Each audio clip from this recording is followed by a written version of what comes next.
परियों का आशीर्वाद। रेशमपुर राज्य के राजा राजनाथ और रानी लक्षिता की होनहार और बहादुर बेटी राजकुमारी श्वेता ने जब परी की मदद से दुष्ट चुड़ैल का अंत कर दिया, तब रेशमपुर के राजा रानी के साथ साथ उनका सारा राज्य श्राप मुक्त हो गया। सारे राज्य में चारों तरफ खुशियों की बहार दिखाई देने लगी। एक दिन राजा राजनाथ अपनी महारानी लक्षिता के साथ शहर के लिए निकल पड़े। उनका रथ एक जंगल से गुजर रहा था। अचानक उन्हें बहुत जोरों की आवाज सुनाई पड़ी। उन्होंने नजर दौड़ाई तो सामने एक विशालकाय राक्षस खड़ा हुआ दिखाई पड़ा। मेरा नाम अंगारासुर है। आज राजा और रानी दोनों एक साथ ही मेरे सामने मेरा आहार बनकर आ गए हैं। उस चुड़ैल के मर जाने से तुम लोग श्राप मुक्त अवश्य हो गए हो, लेकिन अब तुम दोनों मेरे चंगुल से कैसे मुक्त होगे? मैं तुम्हारे साथ साथ तुम्हारी पुत्री श्वेता को भी समाप्त करना चाहता हूँ। उसने मेरे भाई कालबाहु को मारा है। इतना कहकर अंगारासुर ने राजा के सिपाहियों को अपने मुख से दहकती ज्वाला फेंक कर मार दिया। इसके बाद राजा और रानी दोनों का अपहरण करके अपने साथ 3 पहाड़ियों वाली काली गुफा में लेकर चला गया।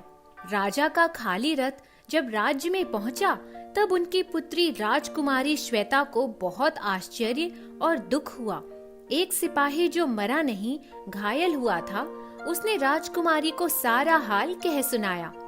राजकुमारी श्वेता ने यह जान लिया कि उसके माता पिता का अपहरण करके अंगारासुर 3 पहाड़ियों वाली गुफा में ले गया है।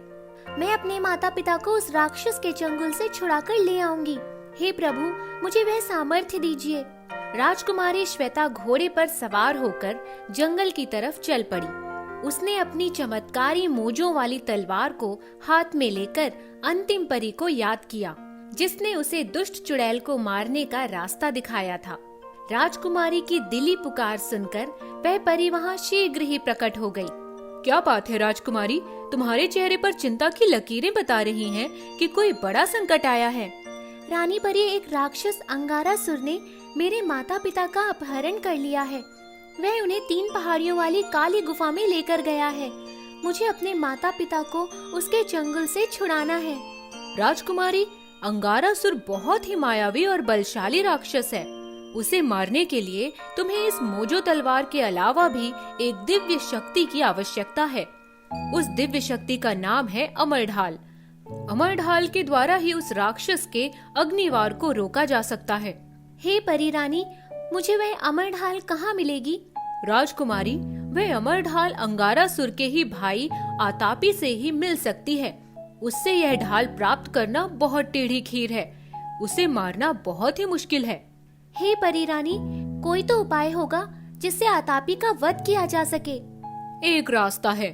तुम उसे युद्ध के लिए उसके पास वाले पहाड़ की चोटी पर चढ़कर ललकारो।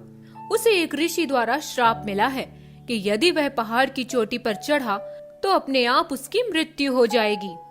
वह तो श्राप के कारण पहाड़ की चोटी पर नहीं चढ़ेगा। इस कार्य में मुझे तुम्हारा साथ देना होगा। वह राक्षस प्रतिदिन मदिरा का सेवन करता है।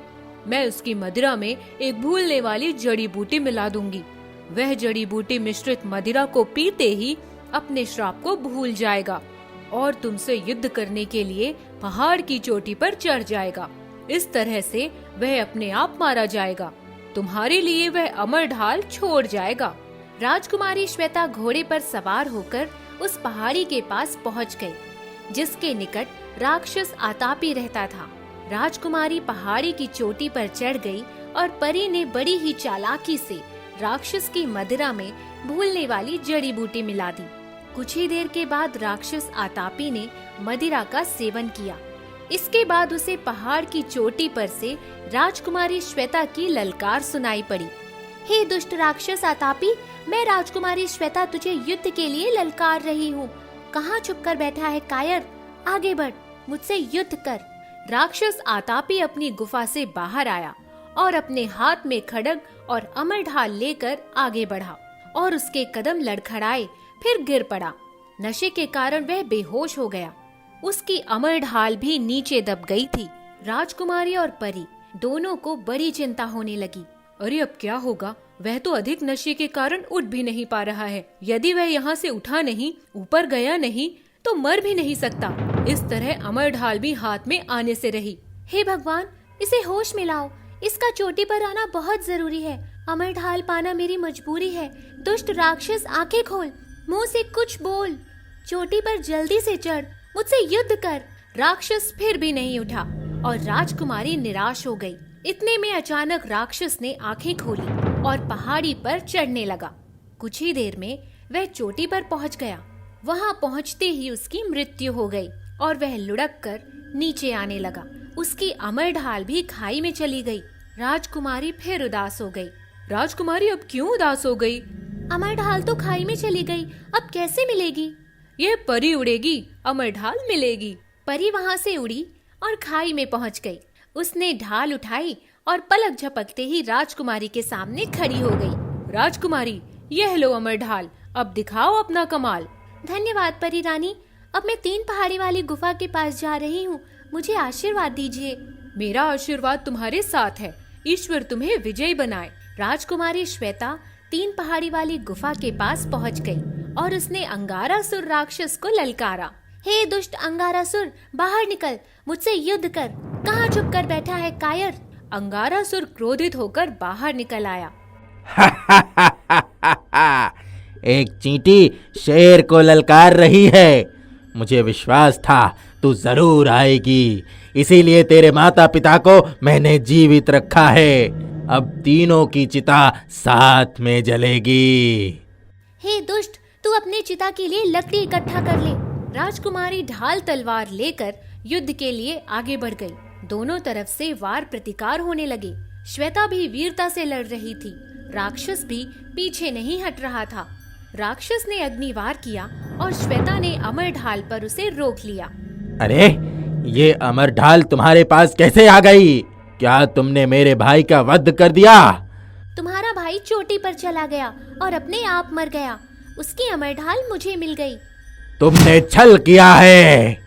दुष्ट के साथ बल छल कर तीनों उचित होते हैं। इतना कहकर वह राजकुमारी ने अपनी चमत्कारी तलवार से अंगारासुर को मारकर जमीन पर गिरा दिया। राक्षस ने दम तोड़ दिया। परी मुस्कुराने लगी। राजा रानी को परी और राजकुमारी ने राक्षस की कैद से छुड़ा लिया। बुराई पर अच्छाई की विजय हुई। राजकुमारी, यह विजय मुबारक हो। आप जैसी महान परियों का आशीर्वाद जिसके सर पर हो, उसकी विजय तो निश्चित रहती है। राजा रानी, परी और राजकुमारी सब बहुत प्रसन्न हो गए और वहाँ से राज्य की तरफ चल पड़े। श्रापित परी। एक रिजवानपुर नाम का राज्य था। वहाँ के राजकुमार का नाम महेंद्र सिंह था। एक बार की बात है, महारानी दुर्गावती राजकुमार की माँ की तबीयत बहुत खराब हो जाती है। राजकुमार सबसे प्रसिद्ध वैद्य को बुलाते हैं। वैद्य महारानी की जांच करने के बाद राजकुमार महेंद्र सिंह से कहता है कि अब महारानी नहीं बच पाएंगी। राजकुमार वैद्य से कोई उपाय के बारे में पूछता है जिससे उसकी माँ बच पाए। तब वैद्य उन्हें बताते हैं कि महारानी को बचाने के लिए राजकुमार को एक जड़ी बूटी लानी होगी जो एक पहाड़ पर मिलती है। वहाँ पहुँचना तो बहुत कठिन है, लेकिन नामुमकिन नहीं। वैद्य ने राजकुमार को वहाँ तक पहुँचने का रास्ता बताया और यह भी बताया कि उस पहाड़ के नीचे एक बूढ़ा रहता है। वह बूढ़ा पहाड़ पर पहुँचने का कोई आसान रास्ता बता सकता है। राजकुमार अपनी माँ की जिंदगी बचाने के लिए उस पहाड़ से जड़ी बूटी लाने के लिए मान जाता है और पहाड़ तक जाने वाले रास्ते पर निकल जाता है। वहाँ राजकुमार को एक बूढ़ा मिलता है। बाबा, क्या आप मुझे जड़ी बूटी तक पहुँचने का रास्ता बता सकते हैं? यह आसान काम नहीं है बेटा। पहाड़ तक पहुंचने के लिए तुम्हें बहुत कठिनाइयों का सामना करना पड़ेगा। बाबा, मुझे मेरी माँ को बचाना है किसी भी हालत में, इसीलिए मैं सारी कठिनाइयों का सामना करने के लिए तैयार हूँ। अच्छा बेटा, अगर तुमने तय कर ही लिया है वहां तक जाने का, तो एक काम करो, यह 3 गोली अपने पास रख लो। रास्ते में जब भी तुम्हें वहां तक पहुंचने में अड़चन आएगी, वहां तुम यह गोली इस्तेमाल कर सकते हो। बहुत बहुत धन्यवाद आपका। अब मैं चलता हूँ। बेटा सुनो, अगर तुम पहाड़ी रास्ते से जाओगे तो तुम्हें बहुत समय लगेगा और तुम वहां तक पहुंच भी नहीं पाओगे। मैं तुम्हें एक उपाय बताता हूँ। मेरी गुफा के अंदर एक अलमारी है, तुम उस अलमारी को खोलना। उसे खोलते ही तुम्हें एक सुरंग दिखेगा। उसी सुरंग के सहारे तुम पहाड़ के बीचों बीच पहुंच जाओगे और रास्ता जल्दी तय कर पाओगे। ठीक है। महेंद्र सिंह 3 गोलियां लेकर सुरंग के अंदर चला जाता है। सुरंग के अंदर जाते ही कुछ देर चलने के बाद वह पहाड़ के बीचों बीच पहुंच जाता है। जब वहां आता है तो देखता है कि एक बड़ा सा भालू वहां खड़ा है। भालू से बचने के लिए वह वहां से भागने लगता है। जब भालू उसके बिल्कुल करीब आ जाता है तो महेंद्र सिंह बूढ़े की दी हुई एक गोली उसे खिला देता है। गोली खाते ही भालू वहाँ से चुपचाप चला जाता है। राजकुमार को जड़ी बूटी मिल गई। वह जड़ी बूटी को एक डिब्बे में डाल देता है और उसे लेकर जाने लगता है। लेकिन जब वह जा रहा था तभी वह पहाड़ से फिसलने लगता है। फिसलते फिसलते राजकुमार से वह जड़ी बूटी वाला डिब्बा छूट जाता है। राजकुमार तुरंत एक गोली निकालता है और उसे खा लेता है। गोली खाते ही उसका पहाड़ से फिसलना रुक जाता है। तब राजकुमार को होश आता है तो वो जड़ी बूटी वाला डिब्बा खोजने निकलता है। जड़ी बूटी की सुगंध से वह जड़ी बूटी तक पहुंच जाता है, लेकिन उस तक पहुंचकर देखता है कि वह जड़ी बूटी का डिब्बा एक शेर के पास है। ये डब्बा मेरा है, कृपया मुझे दे दो। नहीं, ये मैं तुम्हें नहीं देने वाला। मेरी माँ की तबीयत खराब है, उनको बचाने के लिए मुझे ये जड़ी बूटी चाहिए। मैं एक श्रापित परी हूँ। मैं ही वो भालू था जिसका तुमने इससे पहले सामना किया था। जब तुमने मुझे उस वक्त गोली खिलाई थी तब मैं कुछ समय के लिए अपने असली परी रूप में आ गया था। मुझे ऐसा लग रहा है कि तुम मुझे बचा सकते हो और नया जीवन दे सकते हो। क्या तुम मेरी मदद करोगे? क्या करना होगा मुझे? ये हमारे सामने जो घर दिख रहा है उस घर में एक चुड़ैल रहती है। अगर तुम उस चुड़ैल को मार पाओगे तो मैं श्राप मुक्त हो जाऊंगा और मुझे मेरा रूप मिल जाएगा। अगर तुमने ऐसा कर दिया तो मैं तुम्हें जड़ी बूटी दे दूंगी, नहीं तो नहीं। राजकुमार को किसी भी हालत में जड़ी बूटी चाहिए था, इसीलिए उसने शेर की बात मान ली और वो चुड़ैल के पास जाने लगा। चुड़ैल ने जैसे ही देखा कि एक खूबसूरत आदमी उसके घर की ओर आ रहा है, वैसे ही उसने अपना भेष बदल लिया और अब वो सुंदर नारी बन जाती है। आओ आओ, तुम आ ही गए। मैं कई बरसों से तुम्हारा इंतजार कर रही थी कि कोई आएगा और मुझसे शादी करेगा। वह तुम ही हो जिसका मुझे इंतजार था। राजकुमार समझ जाता है कि चुड़ैल उससे क्या चाह रही है। राजकुमार को अंतिम गोली याद आती है। हाँ, तुम बिल्कुल सही सोच रही हो, मैं इसलिए आया हूँ। लो, ये लो। यह क्या है? ये एक गोली है, इसे खा लो। इससे हमारा रिश्ता और भी मजबूत होगा। क्या सच में? वाह, लाओ लाओ, मुझे जल्दी दो। चुड़ैल गोली खा लेती है। शेर ने बताया था कि चुड़ैल को आग से डर लगता है। यह बात राजकुमार को याद थी। अच्छा, तो अब इंतजार किस बात का? चलो जल्दी से शादी कर लेते हैं। चुड़ैल भी शादी करने के लिए तैयार हो जाती है। जब वो 2-3 फेरे ले लेते हैं तभी राजकुमार चुड़ैल को आग में धक्का दे देता है।